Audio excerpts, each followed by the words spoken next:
The Canary by Kathrine Mansfield. Read by Lisa Armitage.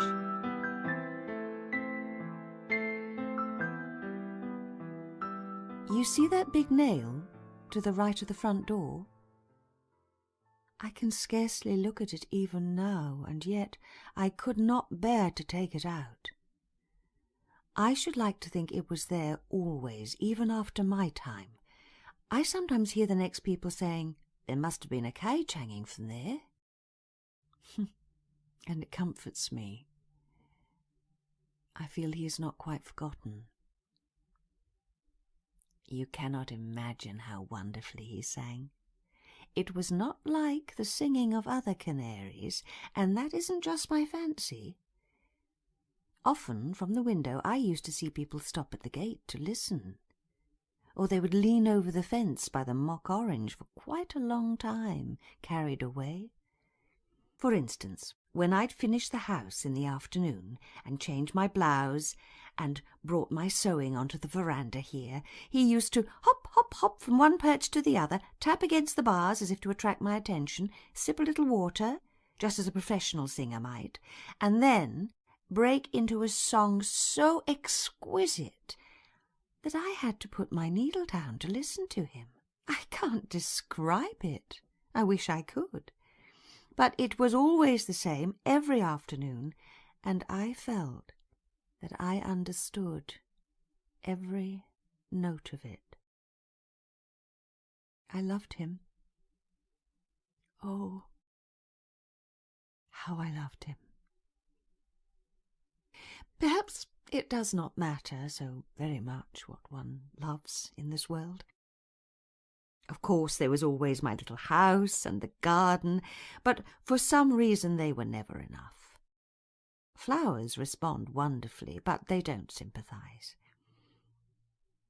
Then I loved the evening star. But after he came into my life, I forgot the evening star. I did not need it any more. But it was strange. When the Chinaman who came to the door with birds to sell held him up in his tiny cage, and instead of fluttering like the poor little goldfinches, he gave a faint, small chirp, I found myself saying, just as I had said to the star over the gum tree, "There you are, my darling." From that moment he was mine. It surprises even me now to remember how he and I shared each other's lives. The moment I came down in the morning and took the cloth off his cage, he greeted me with a drowsy little note. I knew it meant, "Missus, missus." Then I hung him on the nail outside while I got my 3 young men their breakfasts, and I never brought him in to do his cage until we had the house to ourselves again. Then, when the washing up was done, it was quite a little entertainment. I spread a newspaper over a corner of the table, and when I put the cage on it, he used to beat with his wings despairingly, as if he didn't know what was coming. "You're a regular little actor," I used to scold him. I scraped the tray, dusted it with fresh sand, filled his seed and water tins, tucked a piece of chickweed and half a chilli between the bars, and I am perfectly certain he understood and appreciated every item of this little performance. You see, by nature he was exquisitely neat. There was never a speck on his perch. And you'd only to see him enjoy his bath to realise he had a real small passion for cleanliness. Company, you see. That was what he was. Perfect company. If you have lived alone, you will realise how precious that is. Of course, there were my 3 young men who came in to supper every evening, and sometimes they stayed in the dining room afterwards, reading the paper, but I could not expect them to be interested in the little things that made my day. But I remember feeling so especially thankful that I was not quite alone that evening. I told him after they had gone, I said, "Do you know what they call missus?"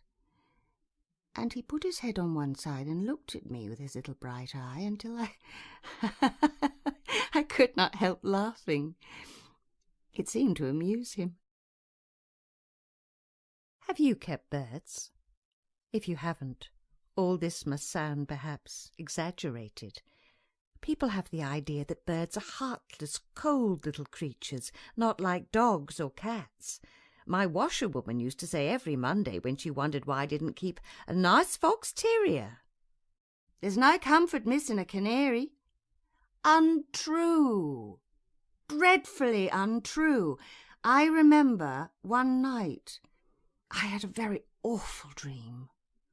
Even after I'd woken up, I could not get over it. So I put on my dressing gown and came down to the kitchen for a glass of water. It was a winter night and raining hard. I suppose I was half asleep still, but through the kitchen window that hadn't a blind, it seemed to me the dark was staring in, spying. And suddenly I felt it was unbearable that I had no one to whom I could say, "I've had such a dreadful dream," or "Hide me from the dark." I even covered my face for a minute. And then there came a little "Sweet, sweet, sweet, sweet," said the darling little fellow again, softly, as much as to say, "I'm here, missus, I'm here." That was so beautifully comforting that I nearly cried. And now he's gone. I shall never have another bird, another pet of any kind. How could I? When I found him lying on his back with his eye dim and his claws wrung, when I realized that never again should I hear my darling sing, something seemed to die in me. My breast felt hollow, as if it was his cage,